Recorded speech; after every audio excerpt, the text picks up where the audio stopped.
Anna, thank you so much for being here again. I have to say, the last time we spoke, Monsters had just released. The Menendez brothers case got a new life, and now we might see Lyle and Eric be released from prison. Can you break down what has happened in this case and where we are today? Alexandra, can you believe how much has happened since we talked, just 2 weeks ago? Huge changes in the Menendez case. Okay, so since last we talked, we had a wonderful conversation about what the district attorney of Los Angeles County could possibly do in this case. So he made a ruling, and his decision is that he wants to change the Menendez brothers' sentencing because right now they are in prison life without parole. That was the sentence for the murders of both of their parents. The district attorney of Los Angeles has said he's recommending to a judge and filing paperwork to have the sentence reduced to 50 years to life. So what does that mean? That means there's something in California called the youthful offender law. And it means if you were under the age of 26 at the time that the crime was committed, you will be eligible for parole, meaning you have an opportunity to be paroled. So if he can get the judge to change the sentence to 50 to life in prison, it kicks in eligibility for parole. And the district attorney is saying he believes they should be released immediately, that they should be eligible for parole immediately. The question, Alexandra, is what will the judge do? Because the judge could make a decision in real time and say, okay, I'm reducing the sentence and I'm recommending that they be paroled. That then could kick it to the parole board, which then would have to have a full hearing. And in California, you can have a hearing, which is basically, have they been model citizens? Do they show that they have been rehabilitated? Do they show remorse? Would they be a threat to the community if they were released? And then there would be recommendations from the victim's family, which also happens to be Lyle and Eric's family, plus what the district attorney thinks, what the public might think. And then the parole board has 120 days from the time of the hearing to render a decision. Paroles are also then, it's like a check from the governor's office. So Governor Newsom could not do anything, meaning they get paroled, or he could veto it, which is unlikely. And there are more avenues after that that we can talk about. So, do you think having the support of their family, which also includes their mother, their late mother, Kitty's sister, and her children, do you think that weighs heavily on Gascon's decision, Newsom's decision, the parole board's decision, because the family of the victims are still their families? Do you think that plays a huge role? I think that the family's voice has been so loud that it really has pushed this forward because it's a unique position where the family of the victims, Kitty and Jose, also are the family of the two killers. And this family, for the most part, has been united in support of having them released. However, not everyone is in agreement with this. Kitty's brother does not believe that they were sexually abused, does not believe that they should be released. And here's the other interesting thing, Alexandra. There are a lot of deputy DAs who are against their release and their resentencing, and they're going to have a voice in this. And again, the general public will have a voice in this. I mean, I think we've seen that there's been like a snowball of support growing for the Menendez brothers because it's about looking at a crime that happened more than 30 years ago and looking at the fact that we had two distinct trials, two distinct outcomes based on whether they were allowed to introduce evidence of alleged sexual abuse. So it's really an interesting case that way. Things have changed, but they still have several moves that are going on right now. There are multiple legal moves. It's like spinning plates here. The attorney for the Menendez brothers literally has three plates in the air.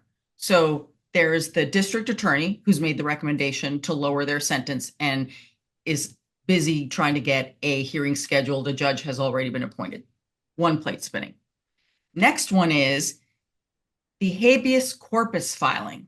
So basically, Mark Garagos, their attorney, has said there is new evidence in this case that was not available at the time of their second trial. And we believe that there should be a hearing, an evidentiary hearing on this new evidence that could affect the case and how it was heard and the jury verdict. So that is scheduled for November already, and that's not being pulled off the docket. Now, that's an entirely different way of looking at things, Alexandra, because in that case, they're basically saying the new evidence is the letter from one of the Menendez brothers to his cousin, who's now deceased, talking about the alleged abuse, handwritten document that predates the murders by months. So it's an independent document. And also the member of the boy band Menudo, who says that he was sexually abused by Jose Menendez. So that judge could make a decision. That could be one of those decisions where the judge could say, all right, I'm freeing you right now. We're dropping the charges, or could say, let's have a new trial. I don't think anyone wants a third trial. I don't think that serves any interest here. What do you think? Yeah, I don't either. I'm thinking about Mark Garagos to begin with, being also Scott Peterson's lawyer and the show he puts on in the courtroom. I really think probably they want to avoid that in general. And the fact that they've already gone through two trials, they've already admitted, look, we did kill our parents. I don't think that's the question here. I think the question is, did they serve their time? Have they paid their dues to society? And should they be able to start over? And I wanted to get your opinion, Anna, on the youthful offender laws. Have you seen this work in the I past? certainly think that it is possible, right? Because the thing about the youthful offender law, anyone who's a parent of a young person can completely understand that the brain is not fully developed, at least until age 25. And look, I'm saying this as a parent. Young people can do truly horrible, stupid things. You know, they don't maybe always think it through. And so shouldn't you be given perhaps a little leeway there? Now, again, this is a heinous crime and no one is suggesting otherwise, but it is an interesting part of the law that leaves a little room for compassion for a young person who has made a mistake, or in this case, this is a heinous double murder. This is more than a mistake, and I don't want to make light of that in any way, but it's an important component of the law here in California. And here's the thing. This case is so unique to California. I was wondering, I want to ask you this. Do you think that we would see this level of momentum, at least supported by elected officials and potentially the courts here, the legal system, if we were in another state? I don't know if that. We also have Kim Kardashian in this case, who is such a polarizing figure and has worked tirelessly to free people who she feels have been wrongly committed or have paid their dues. So I also think you don't have that in the middle of Wisconsin or where I'm from in Connecticut. So to have her in the forefront here in California, I just think it's like a beast of its own almost, this case. From the very beginning, this case has been so California, so LA, right? I mean, it's Beverly Hills, it's millionaires, it's the entertainment community, right? It's everything that it is to be wealthy and privileged in Los Angeles. Big media trial, really big, like at the forefront of media trials. And then the circumstances around it, how they conducted themselves after the murders. I mean, come on, one's an Ivy Leaguer, the other one wanted to be a professional tennis player. This is the lifestyles of the rich and the famous on trial. And so then you put in our extremely progressive, liberal current district attorney who is, you know, facing a very harsh reelection, who believes in reform. And he believes this to be almost like a cornerstone to what he means what reform could look like, that this is what he considers reform. It's really interesting. There's one avenue also that's being played right now by Mark Garagos. So his third move here is going directly to Governor Newsom and asking for clemency. That doesn't mean that he would absolve them of the crime. It just means that he would have the power, you petition the governor, and lots of criminals do, that he would have the power to say, okay, I'm commuting your sentence, you are released immediately. That's a possibility. Is that going to happen in this political landscape? That's the part I don't know. Personally, I think the wisest thing is to let this move through the courts, have a hearing, make that as public as possible, whether it's the hearing on the reduction of the sentence or the hearing on the habeas corpus and the new evidence. I want them to be public. I want everyone to hear both sides of the argument. I think we should have testimony from the victim's family, the survivors. I think that would be really important. This should be as transparent as possible. Right. And I also wonder, because of Gascon's harsh political beliefs, which is making the reelection a tight one, people are outraged. Is that going to work against the Menendez brothers in this case? That's a good question. So I have like two thoughts on that. One is that District Attorney Gascon, when he originally said that he was looking at the new evidence in the case, he originally said, I am not going to make a decision until after election. And then last week, boom, it's like a race. Everyone is running. It's breaking news. He's making an announcement and he's doing it before election day. What happened? What's the emergency? What it's like there's no emergency in this case. So I do believe, because he is behind in the polls, I believe that this was politically motivated on his part, perhaps for one or two reasons. One, to help his election, or two, if he really believes that the sentencing should be reduced and he wants to do this while he is still elected and in power, he's got to do it. Let's say if he loses the election, he's got to do it and get this done before his term is over. So one of those two reasons could be what pushed it up, or maybe even both of them. Yeah, that's exactly what I was thinking. I was like, it feels political, and it feels like if this is his last moments in office, he wants to have this on his record. He wants to get this done for the family.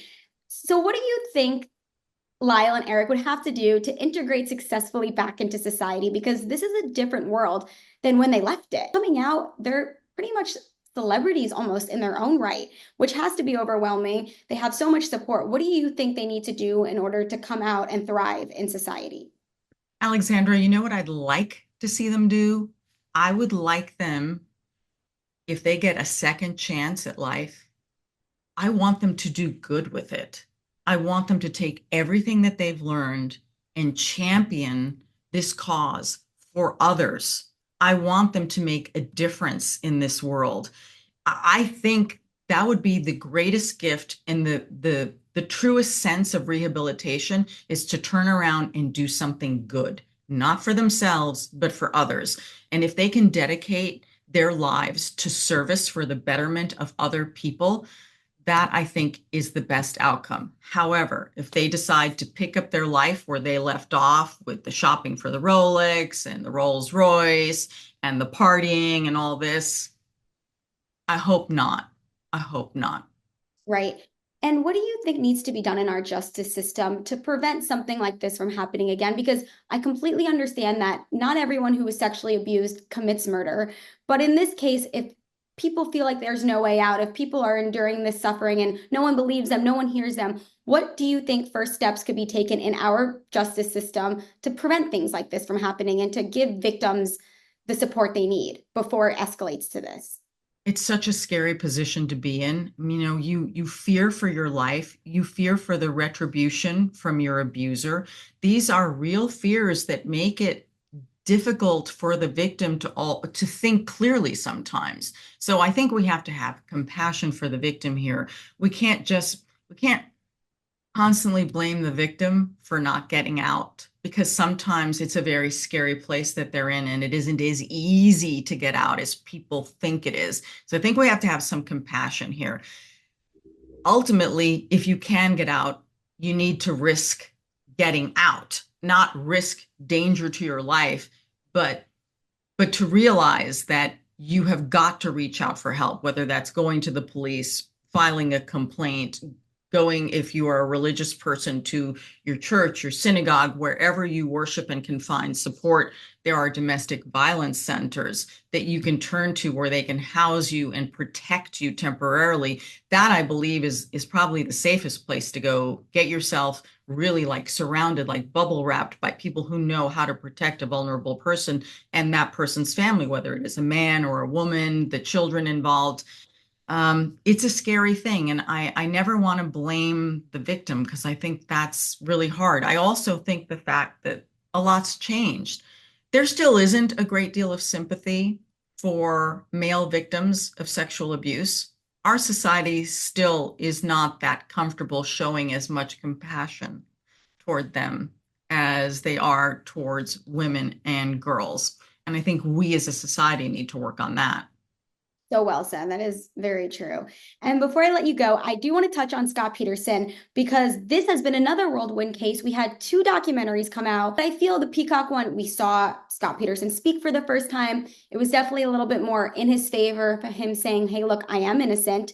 I want to know, has your thoughts on this case changed or wavered at all since you first heard about it?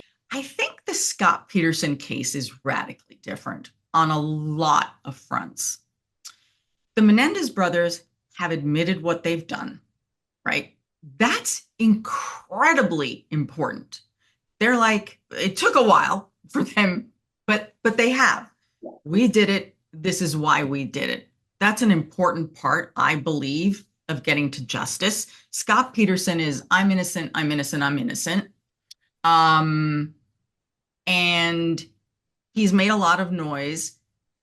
There doesn't seem to be that much support, public support for him. He's not as sympathetic, let's say, as the Menendez brothers, where you might have compassion for the children that they were. Maybe not for how the men acted when they grew up, but you might have compassion for the little boys that were abused. With Scott Peterson, like, what exactly is your problem, Scott Peterson? Like, if you indeed did kill your pregnant wife, why? You were having an affair, you didn't want a baby, divorce. Like there, that one, where are you going to get the sympathy here? There's no sympathy move on the Scott Peterson case, right? That's brutal. The murder of a pregnant woman and her unborn child, that is brutal. So the other thing with the Scott Peterson case is there has been some movement in the courts, very narrow in scope. The judge in this case has said, okay, I realize you want everything retested under new DNA technology. Yeah, that's not happening. I will give you some latitude, though. That piece of gaffer's tape that was on Lacey's body, we'll test that. I agree to that. I'll agree to have that tested. So it's a little victory for the Scott Peterson case. Let's see what that piece of tape reveals of anything. And in all fairness, DNA technology has changed significantly and has progressed to the point where so much can be picked up even in degraded DNA. So I think, there could be some movement there. Let's see what this limited in scope DNA testing shows in the Scott Peterson case. Is it possible that there was someone else? It's so interesting how his family, if you look at those documentaries, his family so completely believes him and supports him, and they haven't wavered on that one. It's fascinating. What do you make of it? It's fascinating to me personally. It's almost like, gosh, just be quiet because I feel he's almost giving more to like, I'm innocent, I'm innocent. Same with his sister-in-law versus poor Lacey or what happened to Lacey. And it just, I feel for Lacey's family, her mother, to have to keep hearing and having this drug up and hear his family just say it's not true, it's never happened. And then when you watch back the documentary and you find out his family cut off contact, they weren't helpful, they wanted to just hide Scott, take Scott away. It's just heartbreaking to hear that instead of coming together, if he really is innocent, to try to find out who did harm his pregnant wife, they divided and became enemies and just won't waver at all. That was Scott a bad husband? Was Scott cheating? It's just support, support, support, which is a little disheartening for the other side. But it's a fascinating case. It is, but it doesn't have nearly the kind of social and community support that the Menendez brothers case does. It just doesn't. And I think that's a really important component.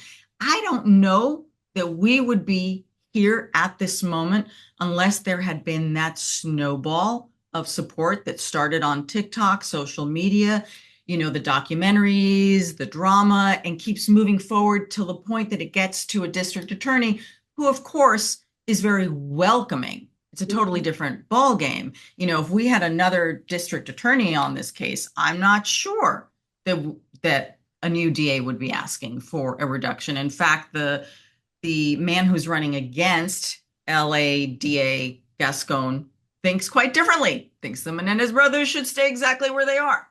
Right.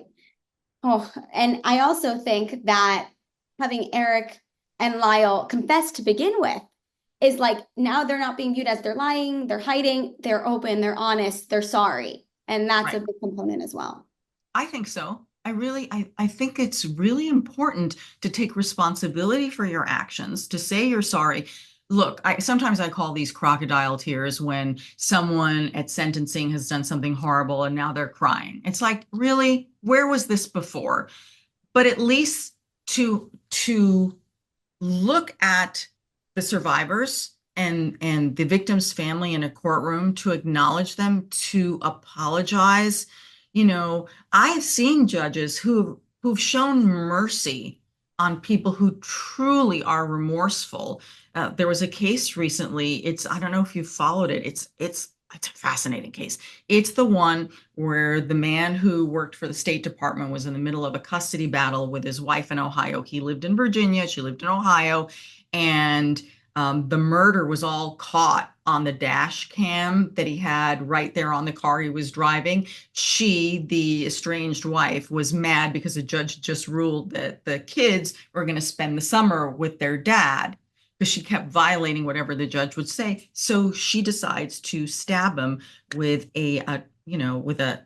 stabs him with a tranquilizer that's an elephant tranquilizer, big game tranquilizer that her boyfriend from South Africa had sent to her. I mean, this thing had been in the works forever, and her mother helped with the carrying out of this crime, you know, and no one could explain or say I was sorry at the time of sentencing, but the man who went along with it, the boyfriend who got the tranquilizer, who shipped it to the United States, who, helped to dig the hole for the body, the judge said at sentencing, I honestly believe that you are remorseful. Oh, he got sentenced. He got a long sentence, but the judge had something to say about him because he truly, truly somehow was able to show remorse, where the ex-wife and the former mother-in-law, I mean, no, they were like, throw the book at him, because you can't even explain why you would do something so horrific to your children.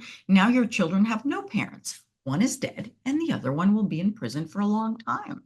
So Right. I do believe saying I'm sorry and remorse are very important. Absolutely. Thank you so much, Anna. I always enjoy our conversations, and I am sure we will be back here when a decision has been made. Absolutely. Anytime. It is always a pleasure talking with you, Alexandra.